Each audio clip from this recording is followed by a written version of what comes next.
Mga kamalay, ganito nga pala trabaho natin dito sa Congo, Africa bilang isang security guard. Lahat ng pumapasok na sasakyan kailangan natin inspeksyonin. Ayan, talaga kailangan natin akyatin. Ganyan nga pala ang buhay dito namin sa Congo, Africa bilang security. Kailangan lahat ng sasakyan na pumapasok ay kailangan inspeksyonin. Ang pumapasok nga pala dito sa sasakyan ay umaabot ng 200 sa araw-araw na sasakyan na inaakit namin, chinecheck. Kailangan kasi yung nakasakay lang sa sasakyan ay driver lang.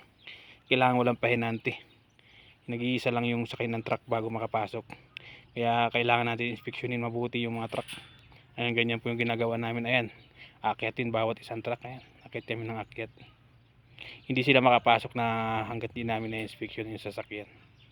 Ganyan lang ang buhay namin dito mga kamalay bilang isang security guard. Ayan ang buhay namin dito mga kamalay.